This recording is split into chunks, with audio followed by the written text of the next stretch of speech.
this saying that I heard Jalen Hurts said. Mm-hmm. I get chills thinking about it. He said, I said to all my playmakers, mm-hmm. we cannot just feel the temperature in the room. We must be the thermometer. Oh, snap. Oh, do y'all get how great that is? Oh, snap. All of my playmakers. We can't just receive what's going on in the game. We gonna set the tone every Sunday out here. And then they put that damn tape on every time one of them make a play. First of all, Michael, you are so extra. Second of all, I love that Jalen said that, but in all honesty, full disclosure, I listen to a lot of Joel Osteen, and he's the one that came up with that. So let's give credit where credit's due. Eric Thomas, we know it came from somewhere. Why the long face, Stephen A?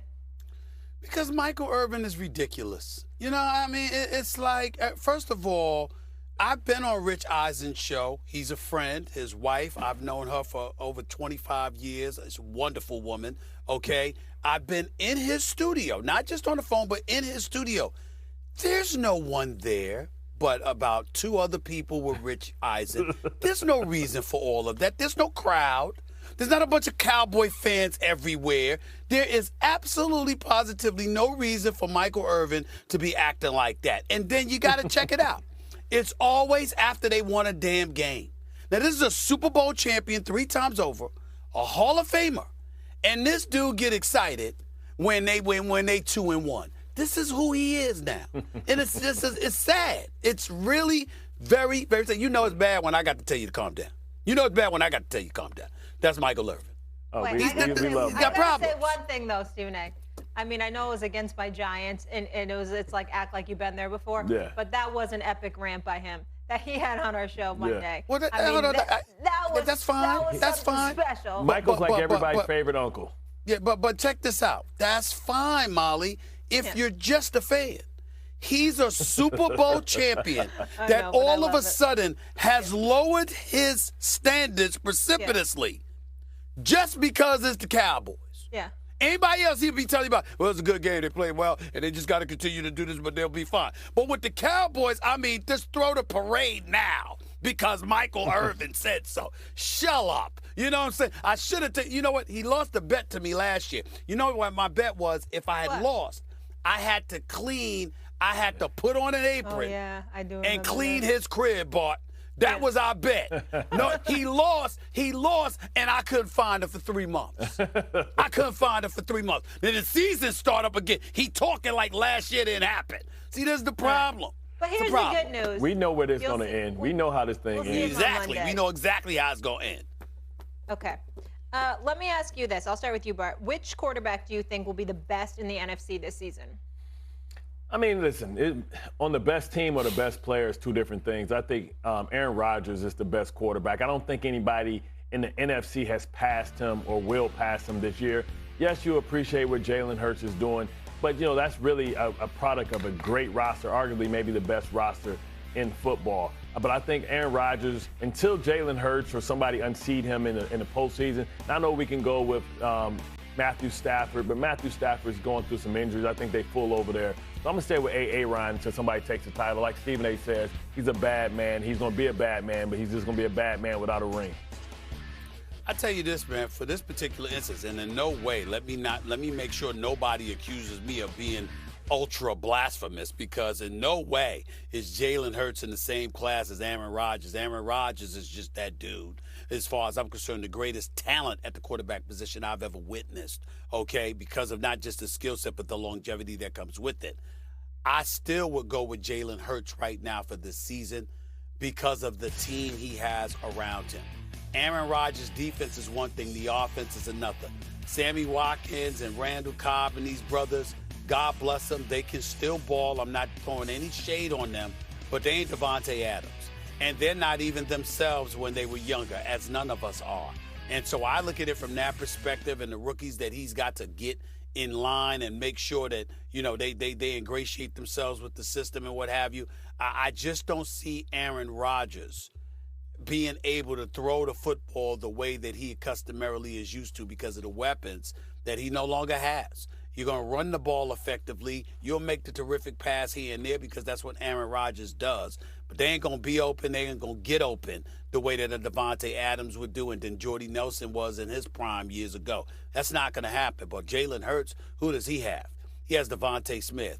He has A.J. Brown. He has Dallas Goedert. He's got Miles Sanders running out of the backfield. Okay, he's got an offensive line that not only run blocks but pass protects.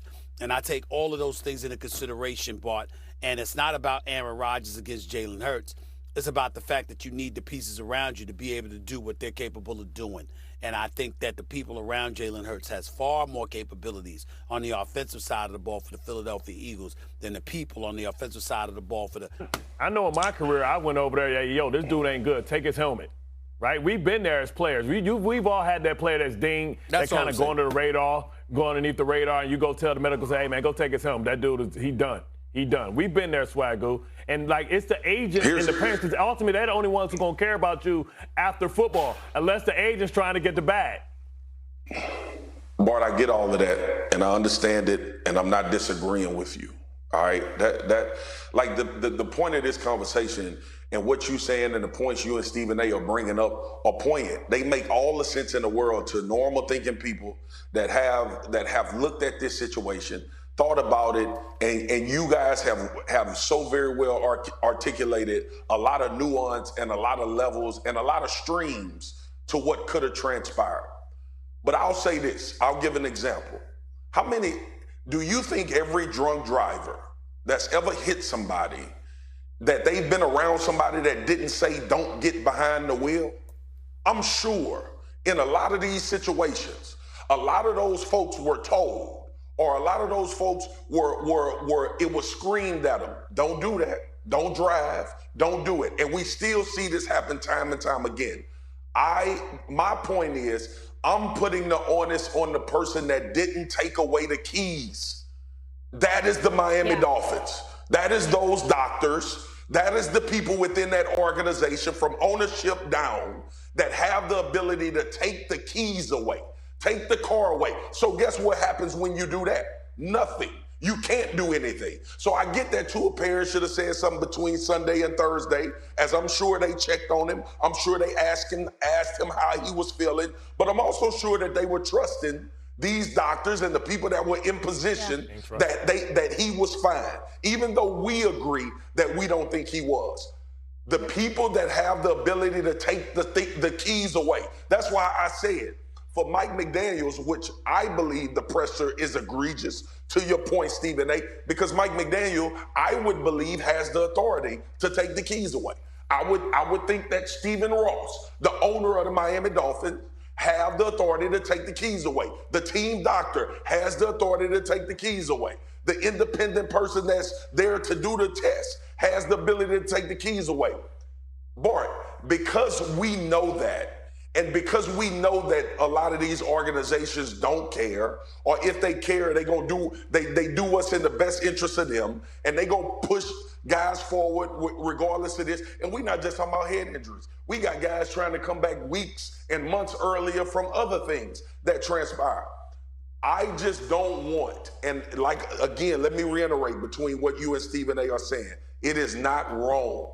Two things can be true. But I do not want this conversation to steer away from the people that actually had the opportunity and are in positions of leadership to take the keys away from Tua, from going back in the game Sunday and